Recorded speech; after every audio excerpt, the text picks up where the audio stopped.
Coucou tout le monde, on se retrouve dans une nouvelle vidéo et ça va être une vidéo découverte de dernièrement. C'est pas vraiment des favoris de confinement, c'est plutôt des produits que j'ai beaucoup utilisés dernièrement et que je voulais vous montrer.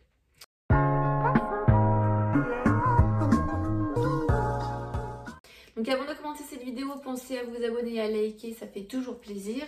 Et c'est parti. Donc il ne va pas avoir grand chose en soi au niveau produits, que ce soit les make-up, soins. Il va y avoir pas mal de choses au niveau séries. Oui, beaucoup de séries. Beaucoup. Donc on commence au niveau make-up et je me suis très peu maquillée comme la plupart des personnes, je pense. Voilà, donc je suis confinée à la maison avec ma fille, donc du coup, voilà, je sors pas, donc du coup, je me maquille pas. J'ai dû me maquiller 3-4 fois, je crois, et encore, je me dirais peut-être plus 3 fois. Et j'ai principalement utilisé cette palette, donc c'est la Natural Nude de Too Faced. C'est une palette qui est sortie vraiment assez récemment, je vous en ai déjà parlé plusieurs fois. Je trouve cette palette de nude vraiment très bien pensée. Voilà, vous pouvez faire des maquillages franchement sans vous planter. L'harmonie fait que franchement il y a, comme je vous disais, peu de chances de se planter. Vous pouvez aussi bien faire des maquillages légers qu'un peu plus foncés. Franchement cette palette est vraiment tip top. Vous avez les grands fards qui sont mat et les plus petits qui sont satinés, irisés, métallisés. Franchement je trouve cette palette très bien pensée, très pratique. C'est une belle palette de nude que je ne peux que vous recommander. On va passer au niveau soins et au niveau soins visage plus précisément. J'ai beaucoup utilisé ce sérum de La Roche-Posay. C'est le Yalu B5. Je ne sais pas trop si c'est une nouveauté. C'est un sérum concentré anti-rides réparateur, repulpant avec de l'eau thermale de La Roche-Posay. Alors ce petit sérum, alors déjà je pense que je vous le dis à chaque fois, mais tous les petits sérums avec les petites pipettes, moi j'ai trop l'impression de jouer au chimiste, j'adore, je trouve ça super sympa. Et mis à part le côté packaging pratique, tout ça, ce que j'ai beaucoup aimé c'est la texture sur le visage. C'est frais, c'est agréable, c'est super léger, ça pénètre rapidement et tout. Voilà, ce petit sérum, je l'ai beaucoup apprécié pendant ce confinement. Voilà, je l'utilise le matin et le soir et franchement, je l'aime beaucoup. Alors, au niveau soins, j'ai beaucoup utilisé également, c'est le Hangover Pillow Balm Lip Treatment de Too Faced. C'est pareil, celui-ci, j'ai l'impression de vous en avoir parlé, mais après, ça fait un moment que je n'ai pas fait de favoris, découverte et tout ça. C'est un baume à lèvres en fait pour les lèvres hein. Donc celui-ci, ils sont divinement bons. Je vous ai fait un post sur Instagram, je crois qu'il doit coûter je sais plus, je dirais plus 20 € je pense, je sais plus exactement combien il vaut sur le site de Sephora, mais franchement ce petit baume à lèvres il est vraiment tip top. Moi je l'aime beaucoup, je le mets le soir et le lendemain j'ai les lèvres vraiment réparées. Franchement c'est rare que je dise ça à propos d'un baume à lèvres. Moi mon baume à lèvres préféré c'est le Rêve de Miel de NYX, qui a une texture assez épaisse, qui fait vraiment pâte sur les lèvres, qui vient réparer et tout ça. Et celui-ci, il n'a pas cette texture un petit peu pâte sur les lèvres, un petit peu inconfortable parce que c'est lourd. Mais il a le même effet en fait. Il répare vraiment très bien mes lèvres. Et franchement, ce petit baume est vraiment génial. Et en plus, il sent bon. L'odeur de coco, mais pas trop fort. C'est pas trop entêtant, c'est plutôt discret. Et moi, j'aime beaucoup. Au niveau soin des ongles, j'ai beaucoup utilisé également le Miracle Cure soin fortifiant de Sally Hansen. Et moi je vois, j'en suis ici. Donc un bon tiers à peu près. Donc moi j'aime beaucoup ce soin, je l'avais déjà eu dans un magazine il y a 3 ou 4 ans. Et je me rappelle que vers la fin on n'arrive plus à voir, ça devient pâteux et tout ça. Donc, mais franchement moi je l'utilise quand j'ai pas de manicure, je l'utilise tous les soirs. En fait, pour fortifier les ongles, quand je fais mes soins des ongles, en général, je mets de l'huile, soit de l'huile de ricin ou l'huile de scie. Je masse bien sur les ongles, je laisse bien tout absorber. genre je sais pas, une demi-heure après, je mets ça dessus et pendant 2-3 jours, je vais m'appliquer le fortifiant sur les ongles. Après, je vais l'enlever, je vais remettre encore de l'huile, tout ça machin, et je vais remettre une couche tous les soirs. Et franchement, je vois la différence, je trouve vraiment que ça les protège, que ça les fortifie, ils sont plus forts et ils durent plus longtemps, ça casse moins, ça se dédouble moins. Après là, je vais commencer une cure pour les cheveux, pour les ongles et tout ça, je pense que ça leur fera pas de mal non plus. Alors on va passer au niveau soins corps. J'ai un produit à vous montrer, je vous en ai parlé dans mes 10 produits de grande surface. Donc c'est un lait hydratant de la marque Inel. Donc c'est un lait corps nourrissant, protège, adouci au beurre de karité et à la glycérine. Hydratation longue durée, peau sèche à très sèche. Donc ça je vous en ai parlé comme je vous disais dans ma dernière vidéo. Ils sentent vraiment très très très bon. Ils sont divinement bons. Ça a un arrière-fond d'odeur de moneuil et tout. Moi j'aime beaucoup ce petit lait hydratant. Je le trouve vraiment tip top. Et c'est un vrai réconfort de l'avoir, d'avoir cette petite odeur de moneuil en fond. Franchement je l'aime beaucoup. Et comme je vous le disais dans ma vidéo, je me pencherai sur les autres baumes pour le corps. Alors on va continuer au niveau cheveux, il me reste 3 produits à vous montrer avant de vous parler série. J'ai beaucoup utilisé également une gamme Ultra Doux Garnier. Donc c'est le lait de vanille et pulpe de papaye, shampoing démêlant 2 en 1 et l'après-shampoing de la même gamme pour les cheveux longs, pointe fragile. Cheveux longs, moi j'ai l'impression qu'ils poussent pas mes cheveux. Je me suis coupé les cheveux carré plongeant au mois de septembre et j'ai l'impression que ça pousse pas des masses. Enfin bref, j'aime beaucoup la vanille, je pense que vous le savez. Cette gamme, je l'ai utilisée il y a très très longtemps. Le shampoing, je trouve qu'il emmêle les cheveux en fait, pour être clair, net et précis. Il nettoie très très bien les cheveux. Quand j'utilise, ça crisse là. Par contre, comme je vous le disais, il nettoie bien les cheveux, mais il emmêle les cheveux, un truc de fifou. Donc c'est pour ça que j'ai pris l'après-shampoing, parce que je me rappelais très très bien qu'il faisait cet effet-là. Mais après, je trouve que, voilà, comme je veux garder les cheveux longs, enfin, je sais pas trop en fait. Des fois, j'ai envie de les garder longs. Maman, si tu passes par là. Et des fois, j'ai juste envie de tout couper. Donc je sais pas encore. Pour l'instant, de toute façon, on est confiné, donc la question ne se pose pas. Je verrai bien plus tard, enfin bref. Je vous raconte ma vie là, je crois. Donc voilà, comme je décidais de garder mes cheveux longs, je me suis dit que je vais prendre cette petite gamme là. Comme ça faisait longtemps, je l'ai eu au promo beauté Carrefour. Donc voilà, j'aime beaucoup cette gamme là. Je trouve que l'odeur vanille papaye, ça a vraiment une odeur très très gourmande, très sympa et très agréable. J'aime beaucoup cette gamme. Et le dernier produit, soin cheveux. Alors je sais pas si vous verrez. Non, vous voyez pas? Si, je pense que vous avez vu. Il y a un cheveu. C'est dégueulasse. Hein. C'est une huile réparatrice cheveux très secs ou abîmés, de l'huile de jojoba sans silicone, sans colorant, sans parabènes, de la marque Yves Rocher. Donc voilà, je crois que c'est un vieux packaging tout vieux. Alors j'en suis à, ouais, pas encore la moitié. Ça c'est ce que j'utilise pour faire mes bains d'huile en fait sur mes cheveux. Parce que j'ai pu, enfin si, j'ai encore de l'huile de coco, mais j'essaye vraiment. Je profite de ce confinement pour essayer de terminer un maximum de produits et me concentrer sur un seul produit à la fois et pas sur 3 ou 4 produits à la fois, parce que sinon c'est juste catastrophique. Donc en fait, en général, je m'attache les cheveux en queue de cheval et toute cette partie-là, je lui fous de l'huile dessus. En général, je m'y prends d'avance parce que je sais que je vais me laver les cheveux le soir. Donc je fais ça genre à 14 h et je me lave les cheveux vers 18 h. Comme ça, ça a 4 heures où ça a vraiment le temps de pénétrer tout ça dans les cheveux. Et au pire de cas, si j'ai carrément zappé ou comme je vous disais, j'essaie d'espacer mes shampoings et il y a des fois, je tiens pas 4 jours et ça me gratte trop, donc je les lave. Donc dans ces cas-là, je me dis bon, c'est pas grave, je vais mettre ça quand même une petite demi-heure sur les longueurs et les pointes, ça lui fera du bien. Donc moi j'aime beaucoup ce petit produit d'Yves Rocher. J'ai vu que sur le site internet ça n'y était plus, mais qu'ils avaient une espèce de bain d'huile fait déjà.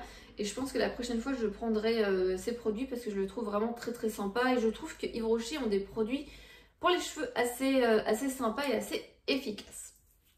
Donc voilà. Là on va passer dans la catégorie série. Et voilà. Je sais pas comment dire ça parce qu'en fait j'ai listé toutes les séries que j'ai regardées là pendant le confinement et je me suis amusée à compter le nombre d'épisodes. Voilà, et je suis arrivée à 200 épisodes. Voilà. Oui, c'est énorme en fait. Enfin, je pense que tout le monde aurait su qu'on allait être confiné aussi longtemps. On se serait organisé d'une autre façon. Moi j'aurais su, sincèrement, je me serais acheté, je pense, une dizaine de bouquins, un truc comme ça, des livres que j'ai très envie de lire, des livres qui m'intéressent ou un truc comme ça, j'aurais fait le stock de bouquins. Voilà, après vous me direz, j'ai coupé la phrase, vous me direz que j'aurais pu commander et acheter des bouquins, mais voilà, pendant ce confinement, j'ai vraiment pas commandé. J'ai eu 4 colis parce que j'avais fait 2 commandes beauté privée, mais j'avais fait mes commandes beauté privée le 11 et le 12 mars. Donc avant le confinement, et comme c'était des longues machins, c'était des longues ventes, c'est arrivé pendant le confinement. J'ai reçu également un produit Givenchy et après j'ai arrêté de commander quoi que ce soit. Donc oui, j'aurais pu commander des livres sur Amazon ou la Fnac, ce genre de choses, mais bon voilà, je me suis pliée au truc et j'ai évité de commander. Je me suis pas pris des bouquins, mais franchement j'aurais su. J'aurais fait un stock de bouquins dès le départ et je me serais plus concentrée sur un truc utile.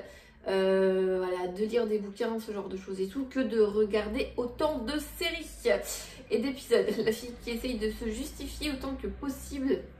Donc, enfin bref. Je vais vous parler un petit peu des séries que j'ai regardées.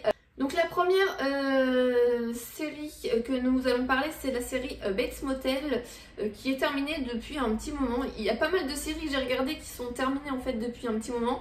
Je crois qu'il y a de 4 ou 5 saisons, quelque chose comme ça.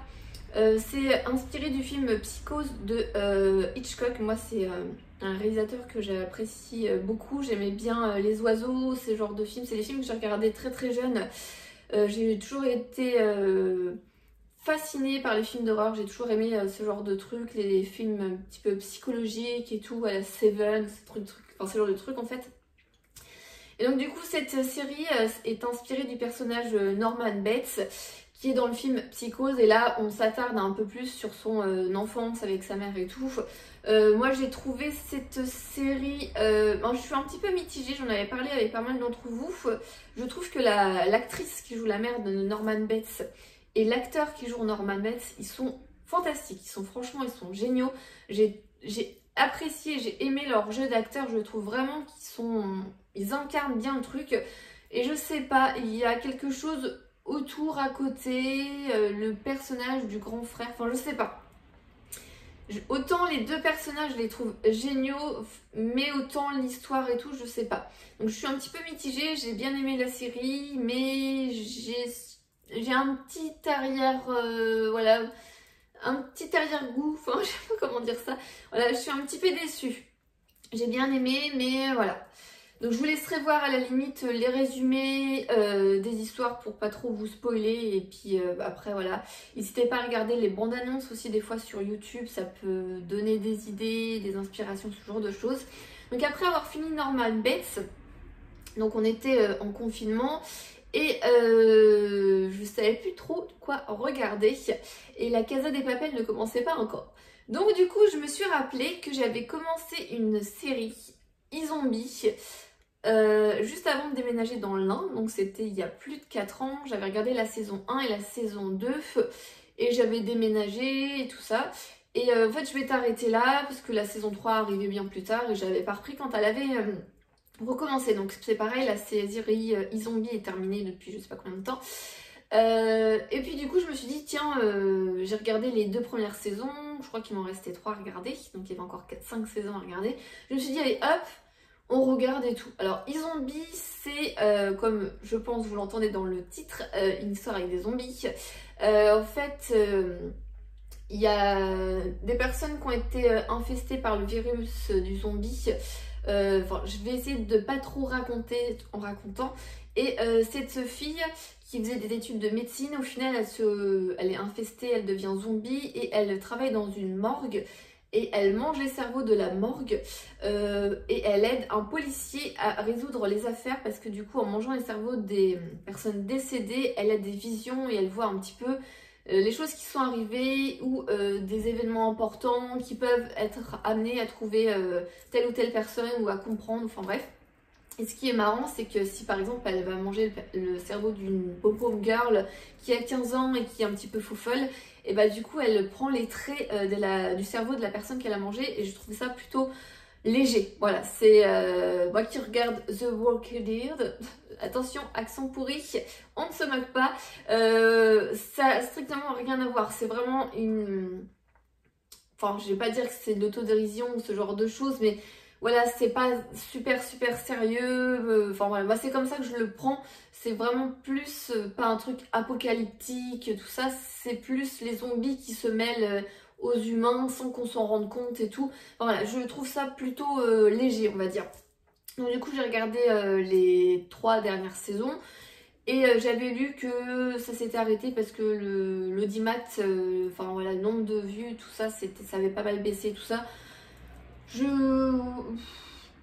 Voilà, mitigée aussi, j'ai regardé parce que j'avais envie de terminer la série que j'avais pas terminée, mais voilà, ça permet d'occuper. En fait, là je vais vous parler de série, mais j'ai pas eu de coup de cœur, quelque chose voilà, qui a fait que c'était vraiment tip top et que je suis waouh et tout. C'est plus pour m'occuper, pour regarder, j'ai reçu, franchement, j'ai repris des bouquins, j'ai repris des livres. Enfin bref, donc voilà, j'avais commencé la série il y a un moment, je l'ai terminée, comme ça au moins j'aime bien commencer un truc et le terminer. Voilà, je me sens un peu bizarre quand j'ai commencé un truc que j'ai pas terminé. Au moins j'ai terminé la série iZombie et je trouve que c'est une série plutôt sympa, légère, sans prise de tête, facile à regarder. Donc voilà. Entre deux, je regardais également The Walking Dead qui était diffusé le lundi, Riverdale qui a repris, qui s'est arrêté, enfin je sais pas trop ce qu'ils font. C'était le jeudi, donc voilà, j'avais ces épisodes aussi également à regarder. Et il y a eu la Casa des Papel, mais après la Casa des Papel c'était quoi, 8 épisodes, c'est passé super vite et tout. Donc ouais, il y a eu la Casa des Papel entre deux, ça a été franchement super vite, j'ai dû regarder le truc en 3 jours, je crois à peine, quelque chose comme ça. Après, je trouve que les épisodes, ça va super vite parce que en 2 heures, en général, un épisode, ça dure 40 minutes. Donc en 2 heures, on peut facilement regarder 3 épisodes, ça va très vite. Donc vous commencez à vous installer dans votre canapé ou dans votre lit avec votre PC portable à 21 heures. À 23 heures, vous avez déjà regardé 3 épisodes. En général, on pousse un peu plus jusqu'à minuit, minuit 30. Donc on peut facilement en une soirée regarder 4-5 épisodes. Franchement, ça va super vite. Donc comme je vous disais, la Casa des Papel, je l'ai regardée en 3 jours à peine. Et du coup, je sais pas, j'ai bien aimé parce que voilà, c'est une série voilà, qui est assez... Enfin moi j'ai mis du temps à... Je suis partie... Donc ça c'est une série voilà, que j'avais pareil, j'avais regardé les 3 premiers épisodes je crois, j'étais arrêtée et j'ai tout repris au mois de juillet-août, je vous avais fait des favoris, j'en avais reparlé. J'ai repris ça cet été et là du coup voilà, j'étais très impatiente de regarder la suite et tout. Et en fait j'ai bien aimé, ça il n'y a pas de souci, j'ai bien aimé. Et je pensais sincèrement que l'histoire, le casse serait résolu dans les 8 épisodes. Et en fait on a vu les 8 épisodes, c'est passé super vite et j'ai pas l'impression qu'on aille super beaucoup avancé dans l'évolution du truc. Je sais pas si vous avez ressenti la même chose que moi. Mais je sais pas, je me suis dit, tiens, les 8 épisodes, hop, le casse il va être fini, tout ça machin, et on va boucler ce chapitre et on ira à une autre aventure ou une autre histoire.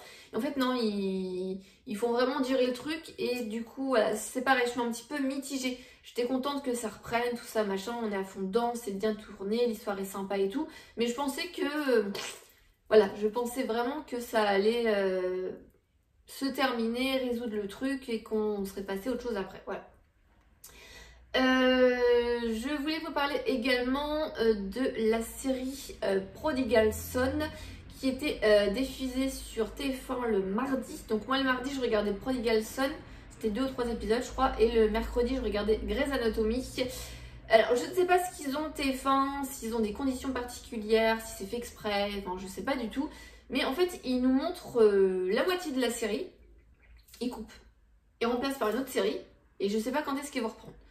Alors ça me frustre au plus haut point parce que le mardi, moi je descends, hop, allez, je me mets devant la télé, j'allume. Ah, il n'y a pas ça? Qu'est-ce qui se passe? C'était terminé? J'ai pas compris. Alors du coup, j'ai dû regarder sur internet, regarder et tout, et je me suis aperçue qu'effectivement, ils avaient coupé la série en plein milieu et qu'ils étaient passés à une autre série. Et ça, ils le font tout le temps, surtout par rapport à Grey's Anatomy. J'avais déjà remarqué qu'ils coupaient la série en plein milieu et qu'ils passaient autre chose et qu'ils rediffusaient plus tard.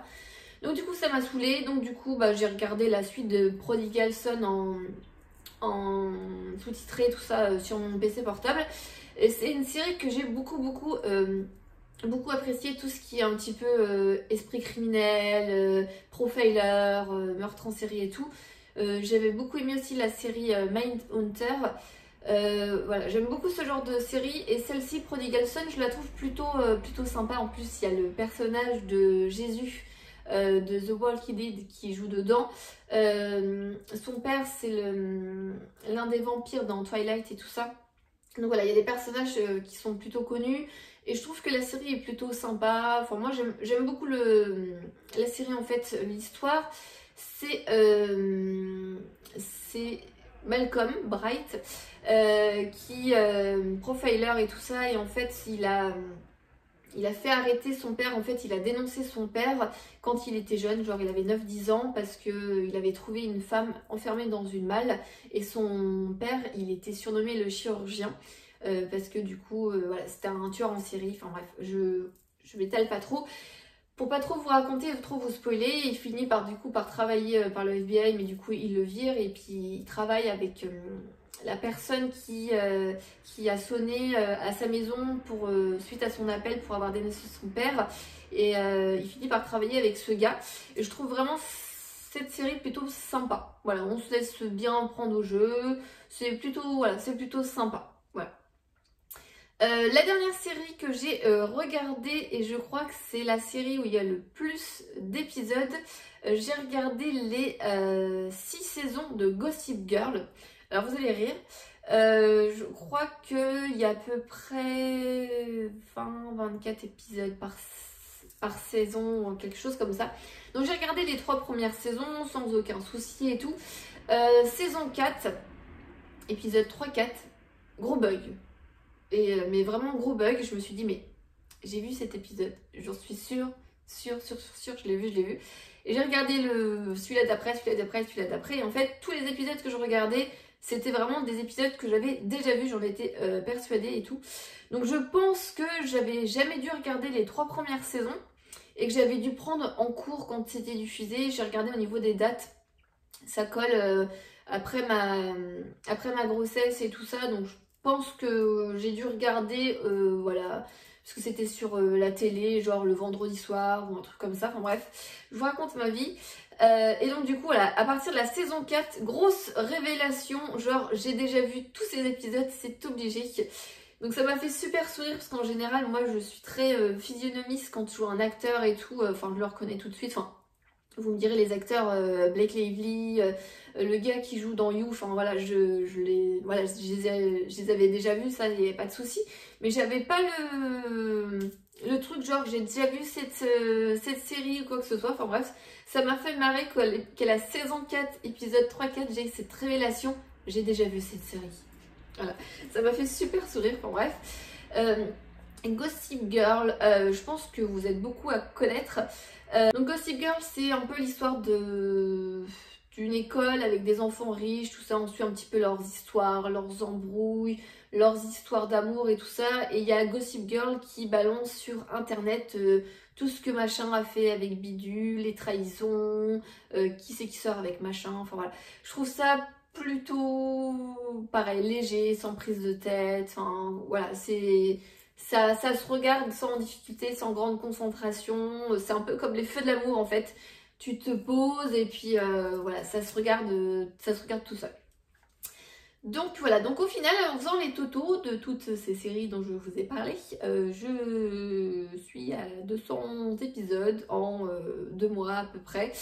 Donc ça m'a fait sourire d'avoir autant regardé d'épisodes. On n'a pas forcément l'impression d'en regarder autant, mais ça va tellement vite. Et puis sincèrement, il n'y a pas grand chose à la télé. Là, dernièrement, W9 rediffuse le mardi Twilight, ce genre de choses. Mais sinon, quand on regarde à la télé, nous, le seul truc qu'on regarde, c'est Koh-Lanta. Mais sinon, voilà, le midi un petit peu Malcolm, parce que c'est des trucs voilà, qu'on a déjà vu, qu'on aime bien regarder, mais voilà, sinon à la télé il n'y a vraiment pas grand chose et du coup je pense que comme beaucoup on se tourne plus vers les séries télé. Voilà. Donc n'hésitez pas vous à me dire si vous avez regardé pas mal de séries pendant le confinement, si vous avez découvert des séries, si vous avez regardé des vieux films et tout. Moi je sais que j'ai regardé des films genre Indépendance Day, c'est un vieux film qui date de je ne sais combien de temps, mais voilà, c'est un film que j'aime beaucoup et je l'ai regardé. Je crois que d'ailleurs je l'ai regardé et 2-3 jours après il était sur W9 quelque chose comme ça. Ça m'étonne pas. C'est comme Twilight, le 1, j'ai dû le regarder 2 ou 3 semaines avant qu'il soit diffusé par W9. Enfin, bref. Donc voilà, donc n'hésitez pas à me faire part de vos découvertes ou voilà, un petit peu des favoris de ces derniers temps. Je me dis, il y a une abeille qui vient de passer juste devant la fenêtre, heureusement qu'elle est fermée les gens. Donc voilà, donc je vous laisse et je vous dis à la prochaine. Bye!